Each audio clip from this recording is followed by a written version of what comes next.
ഞാനിന്നിവിടെ ഒരു ഹെൽത്തി തോരനാണ് ഉണ്ടാക്കാൻ പോകുന്നത്. ബീട്രൂട്ട് വെച്ചിട്ട്. ബീട്രൂട്ട് ചിലർ മധുരമെന്ന് പറഞ്ഞ് ഈ ബീട്രൂട്ട് തോരൻ കഴിക്കാൻ ചിലവർക്ക് ബുദ്ധിമുട്ടാണ്. അപ്പം ഞാനിന്ന് ബീട്രൂട്ടിൻ്റെ മധുരം കുറയ്ക്കാൻ വേണ്ടിയുള്ള ഒരു പെരുമ്പയറും കൂടി പുഴുങ്ങി എടുത്തിട്ടുള്ളതാണ്. ഇത് പെരുമ്പയറങ്ങ് പുഴുങ്ങിയെടുത്തതാണ് കുറച്ച്. ഒരു ബീട്രൂട്ട് കൊത്തി അരിഞ്ഞത്, ഒരു സവാള. ഇനി നമുക്കിതിൽ ചേർക്കേണ്ട അതിന് ചേർക്കേണ്ട ഇൻഗ്രീഡിയൻസ് നമുക്ക് തയ്യാറാക്കാം. ചതച്ചെടുക്കാം. തേങ്ങ ഒരു മിക്സിയുടെ ജാറെടുത്ത് അത് കുറച്ച് തേങ്ങ, നമ്മൾ ആവശ്യത്തിന് തേങ്ങ ഇട്ട്, വെളുത്തുള്ളി ഞങ്ങൾ ചിലവർ ഒരെണ്ണമൊക്കെയാണ് ഇടുന്നത്. വെളുത്തുള്ളി പെരുമ്പയർ ചേർക്കുന്നത് കൊണ്ട് 2-3 കഷ്ണം ഞങ്ങൾ ചേർക്കുന്നുണ്ട്. വായുവിനൊക്കെ നല്ലതാണ്. 3 കഷ്ണം വെളുത്തുള്ളി ചേർത്തിട്ടുണ്ട്. അടുത്തതായി കുറച്ച് മഞ്ഞൾപ്പൊടി,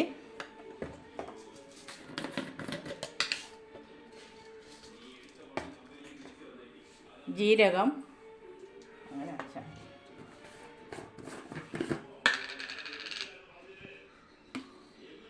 എരിവിനനുസരിച്ച് മുളക് പൊടി.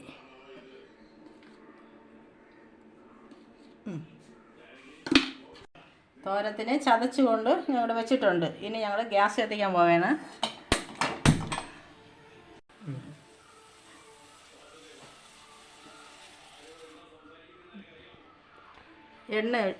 ഗ്യാസ് കത്തിച്ച് ചീനിച്ചട്ടി വെച്ചിട്ടുണ്ട്. ഇനി നമ്മൾ എണ്ണ ഒഴിക്കാൻ പോകണം. കുറച്ച് എണ്ണ ആവശ്യത്തിന്.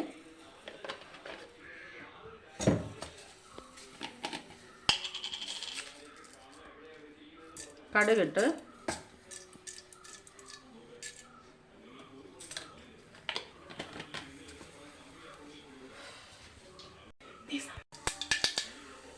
കടുക് പൊട്ടി കറിവേപ്പിലേക്ക് കഴിഞ്ഞ് അടുത്തതായി നമ്മൾ ഇടേണ്ടത് സവാളയാണ്.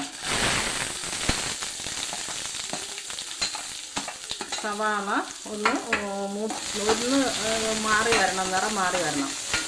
എങ്കിലും മധുരം അതിൽ കിട്ടാതിരിക്കും. സവാളയൊക്കെ ഇതിൽ ഒരുപാട് തോരത്തിൽ ചേർക്കുന്നത് ഈ ചൂട് സമയത്തൊക്കെ ശരീരത്തിന് തണുപ്പും സവാള കൂടുതൽ ഹെൽത്തിയൊക്കെയാണ്. അതുകൊണ്ടാണ് ഈ സവാള നമ്മൾ ഇതിനകത്ത് കൂടുതൽ ചേർത്തത്. അത് സവാള ഏകദേശം നിറം മാറി വന്ന് ഇനി നമ്മൾ അതിലേക്ക് ബീട്രൂട്ട് ഇട്ട് കൊടുക്കാൻ പോവുകയാണ്.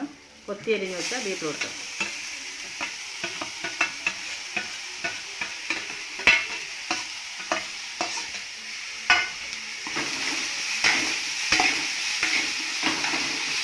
ബീട്രൂട്ട് ഇട്ട് കഴിഞ്ഞ് നമ്മൾ ഇളക്കിയതിന് ശേഷം നമ്മൾ ഉപ്പിടാൻ പോകുന്നുണ്ട്.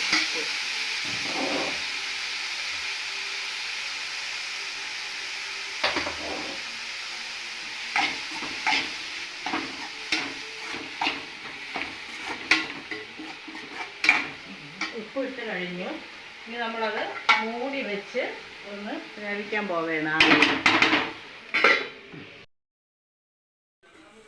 ഇടയ്ക്കിടയ്ക്ക് ഇളക്കി ഒന്ന് ഇതിനെ വേവിച്ചെടുക്കേണ്ടതാണ്. ഇളക്കി കൊടുക്കണം. ഇടയ്ക്കിടയ്ക്ക് ഇളക്കി കൊടുക്കുക. ഇത് നല്ല ആവിയിൽ നല്ല വെന്തതിന് ശേഷം നമുക്ക് ചതച്ച് വെച്ച അരപ്പ് ഇതിനകത്തോട്ട് മിക്സ് ചെയ്യാം.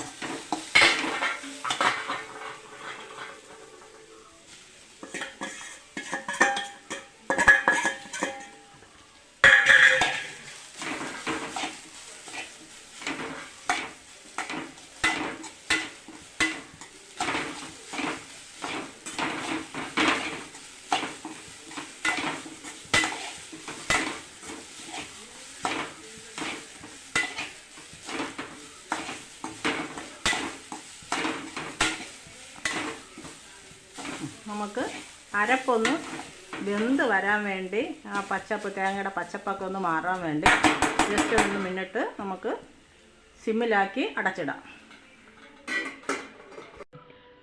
നമ്മുടെ തോരൻ ഏകദേശം അരപ്പെല്ലാം വെന്ത് റെഡിയായിട്ടുണ്ട്. ഇനിയാണ് നമ്മൾ പ്രധാന ഐറ്റംസ് ഇടാൻ പോണ. പെരുമ്പയർ വേവിച്ച് വെച്ചതാണ്. 50 ഗ്രാം പെരുമ്പയറാണ്.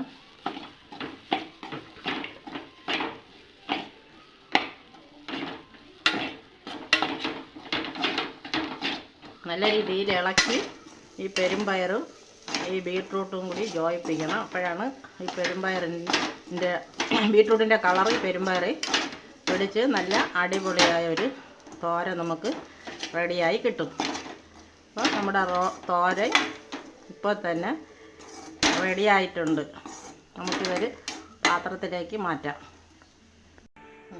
നമ്മൾ പയറിട്ട ശേഷം ഒരു 5 മിനിറ്റ് അടച്ച് ആവിയിൽ വെച്ച് വേവിച്ചായിരുന്നു. ഇനി നമ്മളത് ഇളക്കി യോജിപ്പിച്ച് ഈ പാത്രത്തിലിട്ട് ഞങ്ങൾ തോരൻ മാറ്റാൻ പോവുകയാണ്. നല്ല ഹെൽത്തിയും വെറൈറ്റിയുമായ ഒരു തോരനാണ്. എല്ലാവരും ഇത് വെച്ച് നോക്കണം. ഞങ്ങളുടെ തോരൻ റെഡി ആയിട്ടുണ്ട്.